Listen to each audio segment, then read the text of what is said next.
Welcome back to Catharsis! I'm a little nervous because of all the memes Marina's been sending about the way she's going to torture us tonight. I even dressed up for the event. Yeah, I'm excited. I'm just going to dive right into it because we got a lot of ground to cover. Let's do it. But listeners, I hope you've been doing well. I love you. Whether it's just us guys re-listening to something, I love you. I love you. Or if it's a new person, hi, you're cool. I don't know if I love you. No, I'm just kidding. I love you because you listen to this. Thank you. Before we jump in, just letting you know, I have my emotional support bee. I have my angry bee. Good. Or maybe it's plotting. It's plotting like me. I figured he does look kind of like he's plotting. It's very cute. Plotting. And I have my elastic hairband that's the curly cue, like the telephone cord, because I know I will be needing it tonight for emotional support and stress. Yes. Because I know my character will become a pariah as of today. Yay! Spoilers. Wait. We don't know if that's going to happen yet either. We could all die. You have no idea. No. All Alright. Be an asteroid. Alright, let's get on with it. Torture me. Only if you say please. Please. Okay. This is chapter 9, Pinky Promises. We start with a thud as a stack of newspapers land near a frog folk newsie. He holds a copy up as he shouts, "Read all about it! Lilith Blackwood kills innocent dragonborn! Hopes for a hopeful, peaceful revolution dashed! Read all about it! Oh, thank you, sir." And he stops to thank the customers that are already tossing him coin to snatch up a copy for themselves. In the chipped cup, we see locals brewing over the paper as they sip their morning coffee and stuff their mouths with pastries to sort of combat the stress. And outside the window, we see the somber silhouette of Watsonberg's massive body just thudding across the landscape. And many wild birds, now infected with the curse, aimlessly circling where the town would be if they could see it. A lot from the kitchen, we see Wick Copperson, who is peering out over the customers as they grumble to each other. So, we protect the princess and do whatever this lady was serious as, and this is how we're rewarded? With food stamps, the curse getting worse, and whatever happened with the train yesterday.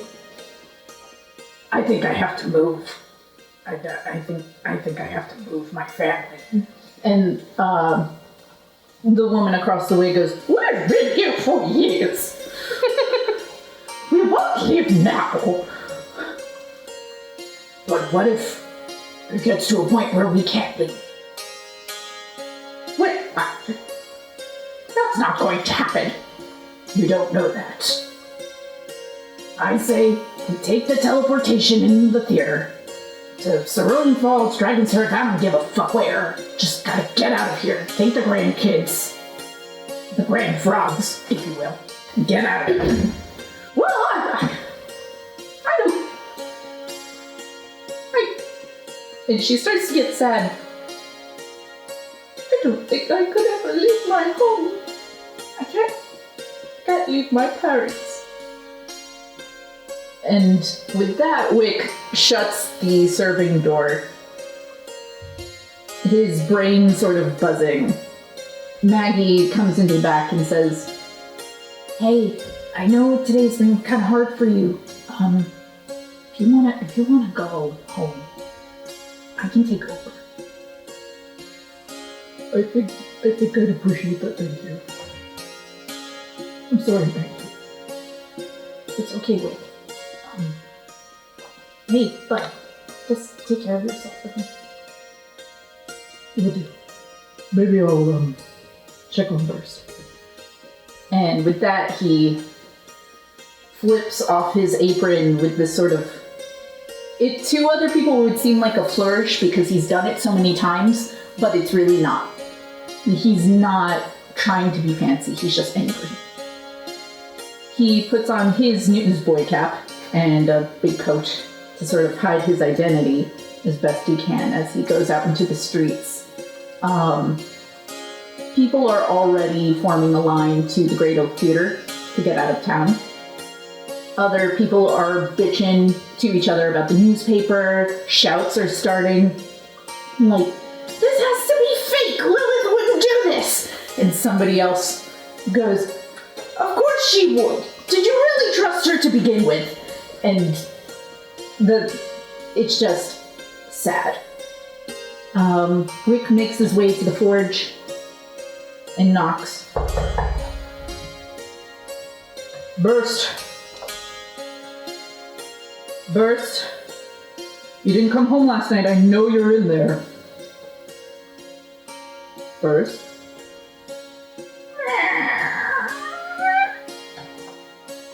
The forge is cold.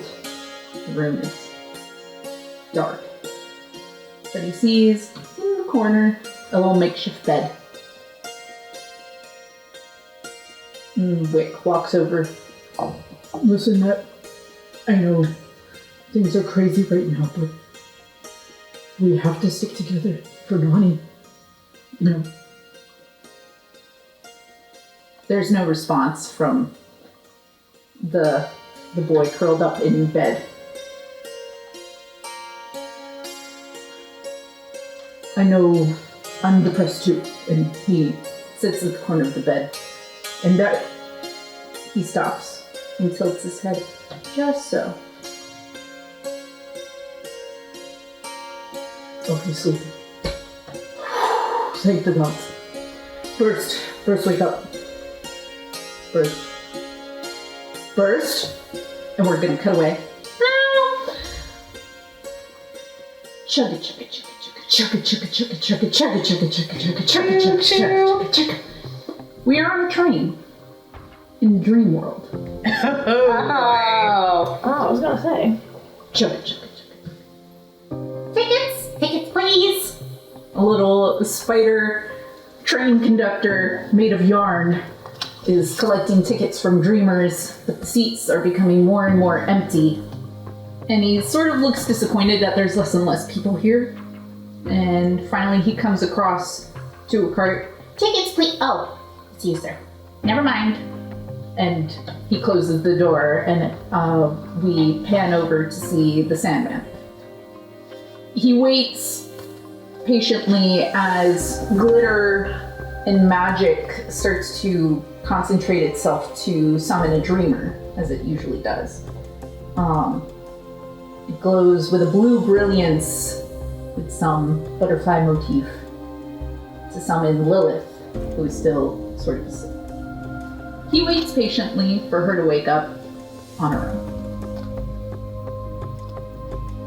Is that a cue for me? Mm-hmm. I don't want it to be tomorrow. I don't want it to be tomorrow. I don't want it to be tomorrow. I don't... Oh. Hi. Hello. Is everything okay? No. I take it that's not the case. No, it's not. Fuck. I know you have enough troubles. What's going on? Has it gotten worse since we last spoke? Mm-hmm. I don't understand. I've been diving every night, and still, nothing. Zephyr seems to be working overtime. And the newfound invigorance, there are whispers of a visitor. What do you mean? What kind of visitor are we talking about? I'm assuming friend or foe? No, silly question. I'm sure it's a foe based on what you're saying. I think it's a friend. Huh? He seems to be working harder to help her in some way. I don't know who she is. Eisen? No, he wouldn't help Eisen. But something that's always been here has started. There are realms within this one. You know this. Yes. When a realm has been used enough, or been visited often for a specific purpose, almost runs itself, becomes sentient. So the world's come alive. They do. Zephyr is still in control. He's the head honcho, if you will. But a lot of dreamers have been going to a place called the circus. Zephyr mentioned that an acquaintance from when I was alive was at a circus somewhere. Claire's mentioned it too. Claire has been. And the only reason she was able to leave was because the people in charge are decent. I don't know enough. If you can learn more, it could be very helpful.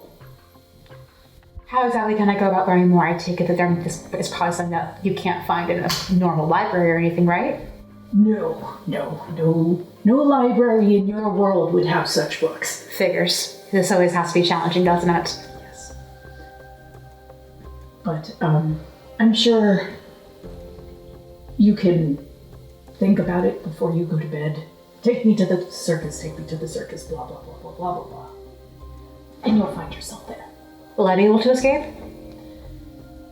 If they deem you worthy, I would not go alone. This is something you should probably prepare for. Okay. Oh. What's happening? And you notice that the train is starting to slow. And there's sort of a cacophony of maddening laughter. And you know without looking it's nightlings. They've been doing this too. Purging. Looking for you. You have to go now. I'm sorry. And wait! And he touches you and you turn into sand. And when you wake up, there's something cold on your throat. It's like the tip of something. And as you're coming to, there's someone leaning over you as you're in bed, back in the Wisteria Manor. Is it true? Lilith rubs her eyes to see, and she blinks a little bit. Who is this? It's Beatrice. And she has her wand directly at your throat. No. It's not true. You didn't kill someone? I did, but it wasn't under my control. She tilts her head. You're gonna have to be more convincing. Because I'm under a lot of stress now. I can only imagine, and I'm so sorry that I contributed to that. I am so tired, Lilith. What can I do to prove it to you? Explain. Do you tell her the whole truth? Yes, of course. Then we'll speedrun that. And as you're getting to the end, Claire busts in her jammies, a big old nightgown, her hair all tousled and crazy, and she goes, "No, don't hurt her! I'm sure she has a reason." Lilith smiles at Claire. Yes. And you don't know how guilty I felt about all of this, and I'm reevaluating so many life choices right now. But how I got here and my own failures and all that good stuff, but I get the point. And Beatrice puts her wand away. And as she does, suddenly visible comes the other threats that were waiting for you. She had summoned Race. Oh no. She was ready to take you out. Yeah. If you had been deemed A threat. And the raids sort of all disappointingly go, and they all evaporate, and she goes, shoo. And they leave. And Beatrice goes, okay, we have to speed up the plan now. Get everybody into the ballroom. On it. 10 minutes. And Beatrice, with a sort of dramatic whoosh of her cape, though she doesn't mean it to be dramatic, she's just angry, leaves and marches past Claire, who is still frazzled. Lilith just looks at Claire and she says, "Can I have a hug?" Absolutely. And she hugs you immediately. Yeah. It's a long story. You'll read about it this morning, I'm sure, but... I already read it. I gotta say though, I didn't believe it. I was mind controlled by Wick's dad. Oh. He had some power. I noticed an ancient symbol of Foltus on his bicep, I think. But That's not good. But he had the ability to control minds. He controlled Ellie too at one point. And it made you kill someone? I was blinded by rage. That was all I could think about, was just getting revenge. Getting revenge on Foltus and those who killed me, those who wronged me, those who wronged... For once, I don't have the words to describe what I'm feeling. As someone who accidentally killed a bunch of people in a dream, I can sympathize. That sucks. I'm sorry. For what it's worth, I believe in you. Thank you.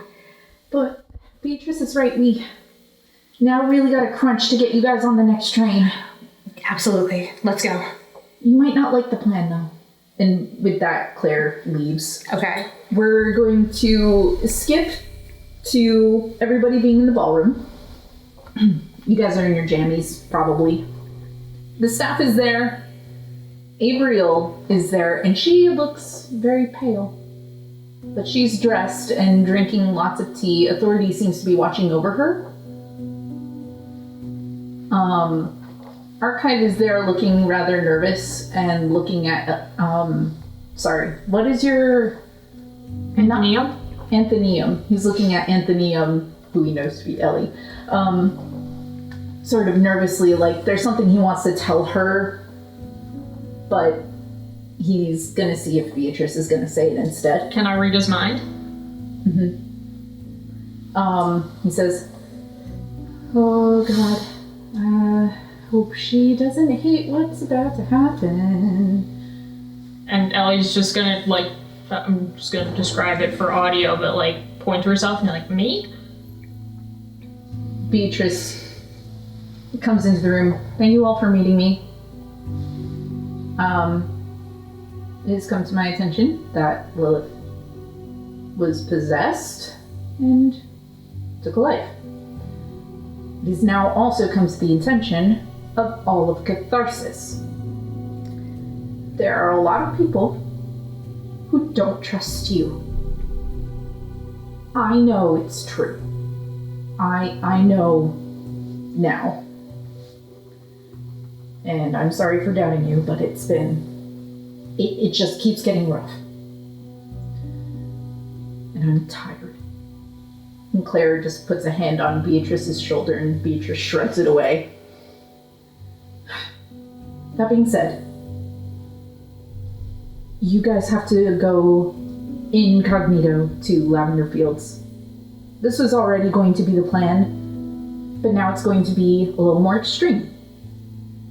There's a spell. I have not performed it before, but I have an expert with me who's used it. And she holds out her arm, and Val steps in. "I have not used this spell since, I want to say, 100 years ago. It is a change person spell. It is temporary, if you want it to be, or it can be permanent if you do it to an infant." Oh God. Oh. Which I have. Are you sure you're okay with this? Yes. If you are. I am more than okay with this. How long will the spell last for? As long as it needs to, for you to be in Lavender Fields and perhaps Wheat Valley if you get there. But requires a sacrifice. Typically, on an adult person, the best option is the pinky. Or you could go with an ear, or you can go with an eye. But that part of you will forever change even after the spell. You mean like we're not gonna lose it? It's just gonna change? You will lose it. Oh, fuck. What happens if it's a baby? They stay that way forever. No, I know. What do you sacrifice if it's a baby? Hand, foot. Oh my god. And something like this wouldn't work for any of us after? No. The spell's darker. But these are desperate times now, and he sort of quickly looks at Lilith, not necessarily shaming her, but just sort of like, please understand, I wouldn't have chose this for you. And April here has already kindly donated her DNA. And April looks very tired and just sort of goes, hello, I'm eating so many cookies. She gave her DNA? What do you mean? Her blood.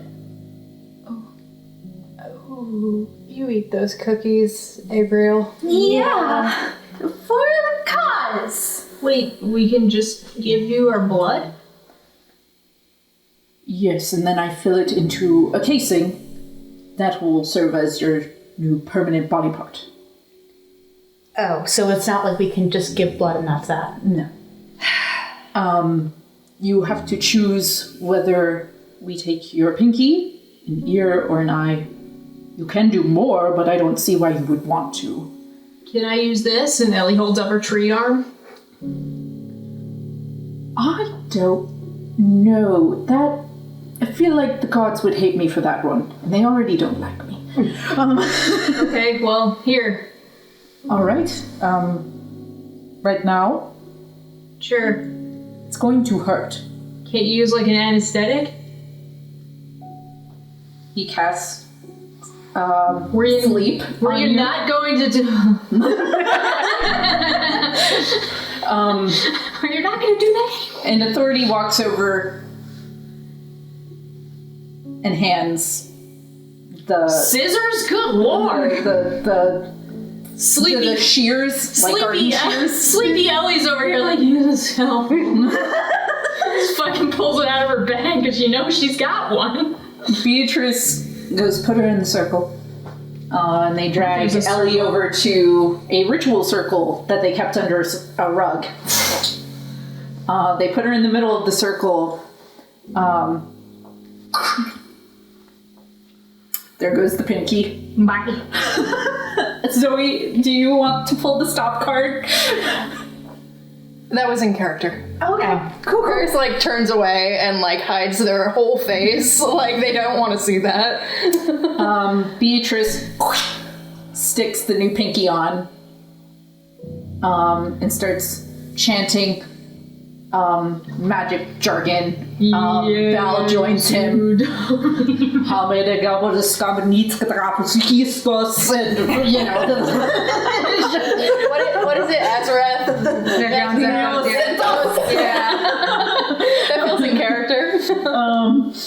And the whole circle lights up with arcane energy, and you watch as Ellie's body lifts from the ground, chest first. And Ellie, you now have Abriel's DNA, so you can look like someone who vaguely resembles Abriel. Oh, okay. So you can take her blue eyes, her blonde hair, you can have different skin color, but you're going to be a human. Okay, so I suppose I would take her skin color then. Mm-hmm. If you want to. Yeah, no, that's fine. I'll Just so you can think on that new I'll bod. be pale. What do the rest of you sacrifice? And we don't have to roleplay each one. Go ahead. Lilith looks to Beatrice, or whoever's starting the spell. You said that whatever we lose will be permanent, but that we'll get some sort of replacement? So that pinky will forever be a human pinky. Right. So if you change your eye, it will forever be a real DNA eye. Ear will be different. For you, you're pretty similar to her, so probably won't look like much of a difference. But all of our stuff will be, like, also have full functionality and everything? Oh, absolutely. Okay, then. Lilith's gonna continue to think about it for some time. All right. How are you all doing, by the way? Is this too much? No. Are you okay? No, we're fine. I'm just surprised that this is the direction you're going, but Yeah, I'm surprised too, but I'm taking it very seriously, which is why I'm so quiet. yeah. I'm acting as how Gwilla would be. Right. Not to be that guy, I'm totally thinking about what's the way that I can least fuck up Paeris' character design. honestly, same. Well, you're still going to have it, but like when Ellie turns back into Ellie at some point, she's gonna have like a pale pinky. Yeah.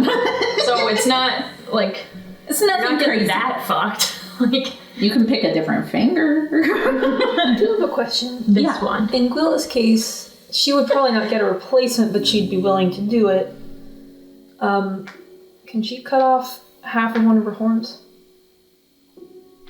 And it will bleed. I looked it up. Horns. Yeah, I was gonna say, that's gonna bleed. Are you sure you want to lose half the horn? Because it will not come back. I think she would be okay with that. She just doesn't really want to. The horns are very new, but as she's been getting her regular body back, the idea of losing it again Yeah. is a little traumatizing It's- for her it's a because her entire body was eradicated versus everybody else's was at least somewhat intact when they died. Yeah. They were hoping to be more tactful with you guys about this, but certain events rush things. Yeah.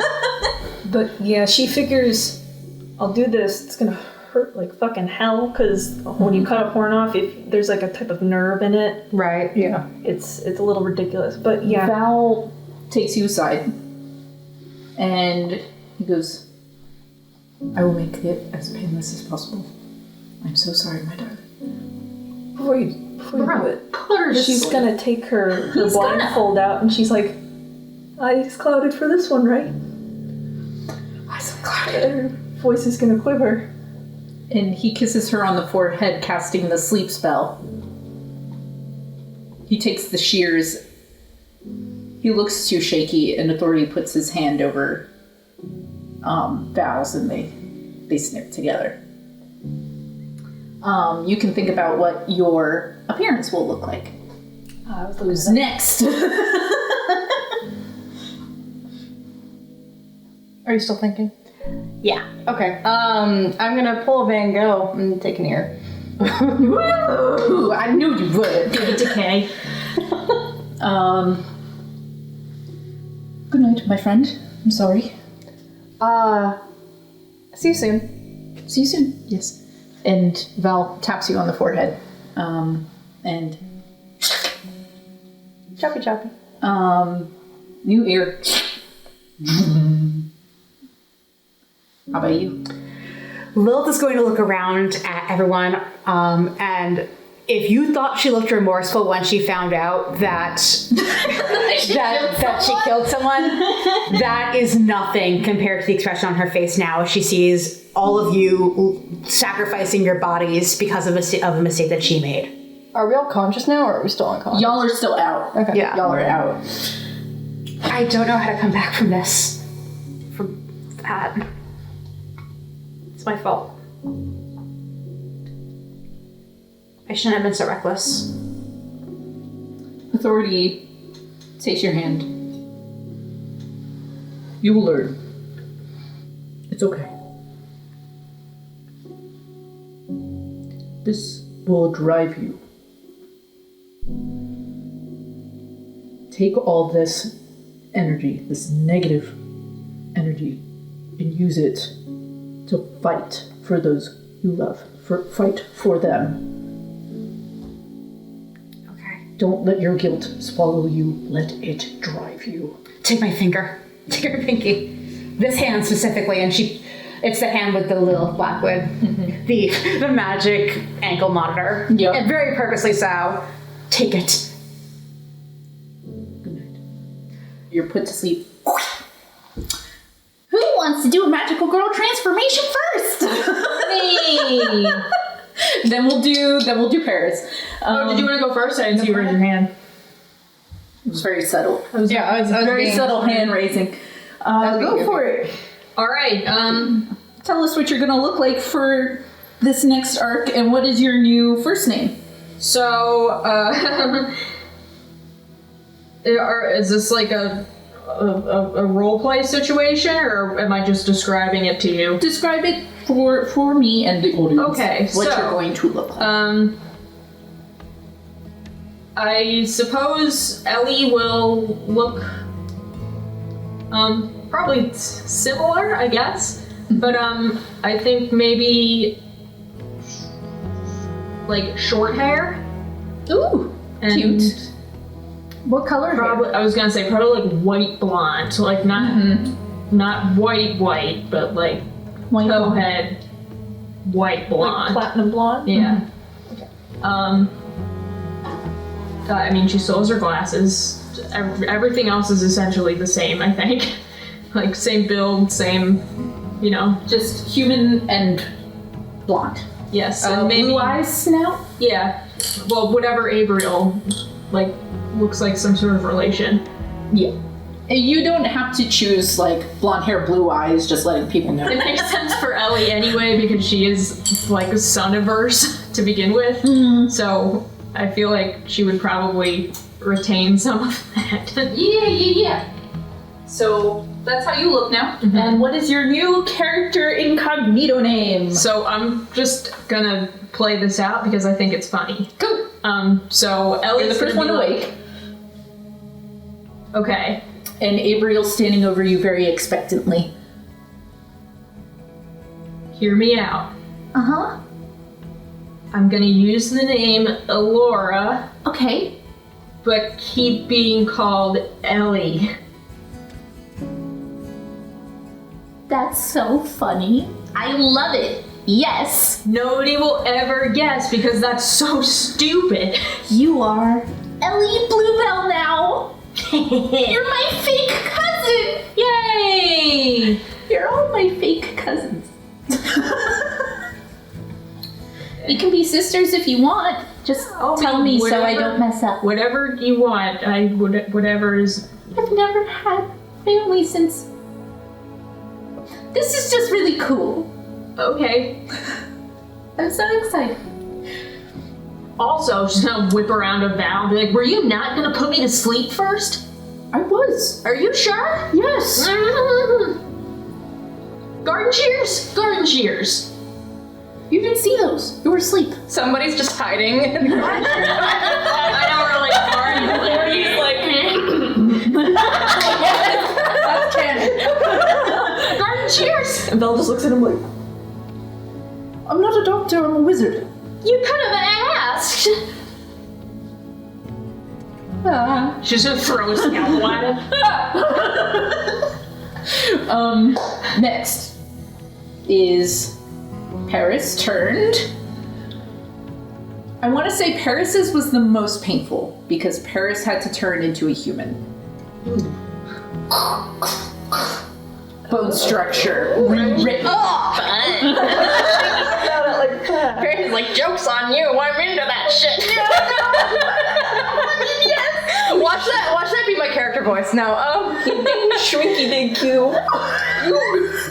So I'm just gonna kind of play this out as well. Yeah. And I'll give a description as I go. They're gonna kind of like blink their eyes up and then just be like, ow, fuck. Oh my god, I have long hair. Oh my gosh, I have a mustache. Oh, the pain is so worth it.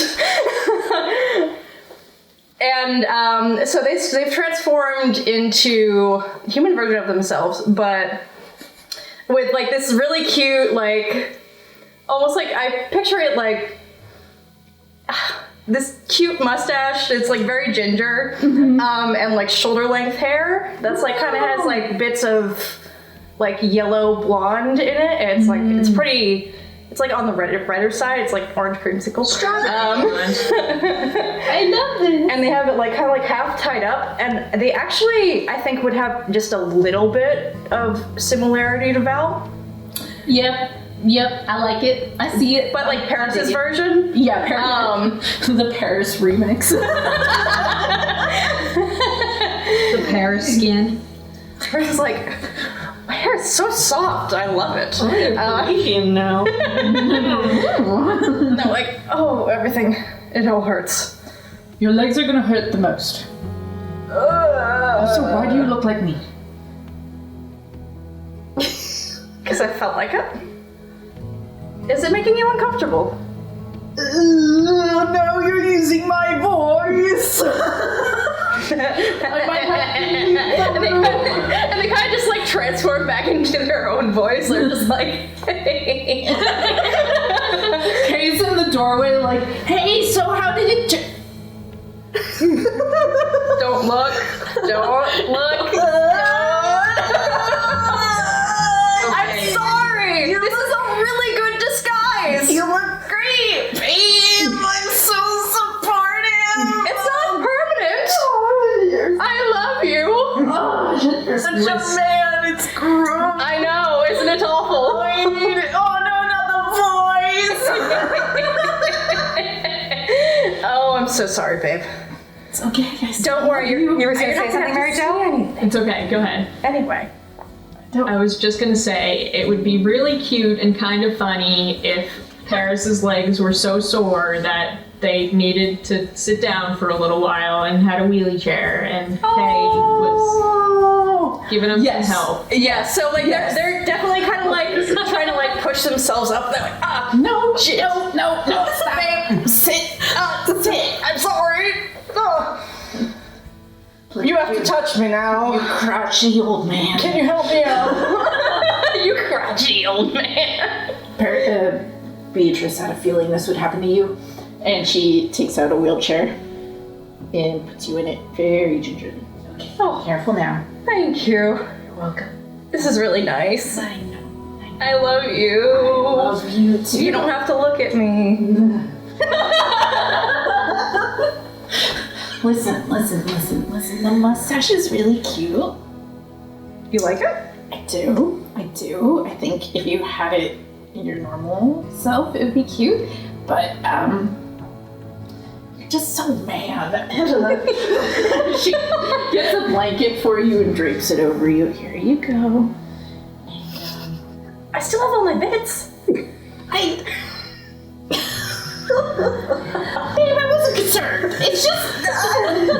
So, Kay is having a moment. So while she is not okay. So while Kay is fretting and freaking out and just having an existential crisis, Lilith's transformation begins. Okay, cool. Sounds good. Good transition. Yeah. So Lilith's build is very similar to her current build, but there's a few details that... Oh shit, I need to give you all my name. Oh yeah, go for what's it. your name? I'm so sorry. Enter Rio. Rio Bluebell. Sweet. Another cousin, or maybe an uncle? He looks kind of old. I'd go uncle. Yeah. Uncle Rio. Yeah. Either is fine. I'm still using my same pronouns. They, them. Anyway. The light is shining. I think there's some just fragmentary butterflies, just because that it just happens It's with the vibes. Lilith. It's the vibes. Yeah, It's the vibes. and it just when she's under extreme like physical stress, it happens. So, but the first thing you notice, Butterflies spewed out every time I had emotional and physical stress. yeah. But the first thing you notice is that Lil's hair is completely different. It's now like a pixie cut, platinum blonde, very much like an alt rocker from like the 90s type. Like Oh my it looks like it's been God. bleached. Oh my god. She has freckles across her face. Oh. And notably, the mask is off. She has no makeup. And it's very rare that you guys have seen her without makeup. I feel like your facial structure is different. Yeah. Because Oh, yeah. Lilith is still such a... Recognizable figure. Yeah. I'd say her eyes are now blue. Mm-hmm. And I think she now has like Ariel's little button nose. Oh. I think her lips are a bit smaller as well. Mm-hmm. And I think she has, but other than that, most of the same. Most of the same qualities. Yep. The transformation she lands somewhat ungracefully, and the first thing she does is she's just, and she looks at not her left, but her right wrist that has the tattoo that she usually has covered up, but the one that gives her flame blade. That is still there. Yep. So she looks at that and she grounds herself with it. Memento vivere. Remember to live. Remember to live. She looks at Ellie and Paeris, or Rio and Allura now. Still Ellie. Still Ellie, but Allura now. I'm a genius. I'm a genius. I don't know how to make this up to you guys, but I already lost this one. My dad lived his whole life with only one leg. It's whatever. But You can start by telling me your new name. April's so excited. Nia Bluebell. Ooh.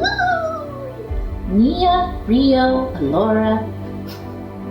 Yeah. Bluebells. So good. And she hugs you very hard. As you guys are hugging, I feel like Gwilla's probably gonna wake up with like the worst headache she has ever had. She's just gonna wake up and be like, oh god. Well, good morning, sunshine. Is this what I just feel like? Why do you look like my dad? Boogie, boogie, boogie. I'm just gonna turn to Val and be like, I'm hiding. Don't look at me. We'll get you when you're better. Coward! I never said I wasn't. Hold on. Gwilla's speaking. alright. Well, basically, to describe how Gwilla suddenly shifts, she's going to look more like a human version of herself before being in the stone. She's going to have strawberry blonde hair that leans more auburn. She's going to have kind of those green eyes that have, I forget what it's called. Oh, like a have little bit of blue. Blue in the middle? Yeah, Like speckled, kind of. I love that. She's also going to have freckles going across, like a little bit on the forehead, down the side a little bit, and over the nose and cheek area. And for reference, this is the hairstyle and the look, basically, just to get an idea. So just this kind of beautiful, like, wavy blow up hair. Yeah, I use this girl as like reference. It's very Sansa Stark from Game of Thrones. Yes. I love. Oh, what's the name? Cute. Very pretty. I decided to go by the name Plumeria. Plumeria! You sound like a flower. Plumeria Bluebell is the cutest. I believe it is a flower. So you're flower. Yeah. It felt appropriate. Yeah. Walking into the room is a young man you guys don't recognize. Hello? Oh, it's me. It's Archive? Archie now. And he is. Ellie's like, oh my god. Les. He's got big bronze circular glasses. You jerk! He's got Milo Thatch hair. Yes! His eyes are still that green. He hasn't changed that. And his skin is it's a little more warm than like pasty white people color. It's like, it's not quite sun-kissed. It's just more yellow undertones, if that makes sense. And so many freckles. So many freckles. Good. And his little tweed outfit, and he's holding the sides of his jacket very ready. And for once, he doesn't have a hunchback. Oh, weird. Ellie's kind of gonna do one of those, like, I wouldn't have picked it myself. who picked it? It's sort of a big giveaway. The rest of it I picked, but I am also a cousin. And April's like, you're my cousin! And hugs him. There's so many bluebells! April comes into the room. Okay, So when you are all ready, I can summon someone to come see you if they're not in the manor, before you depart. But we have to get you to the train quickly. So just let me know who to get and ask me if I'm able to get them, and I'll teleport to them. Okay? Okay. All right.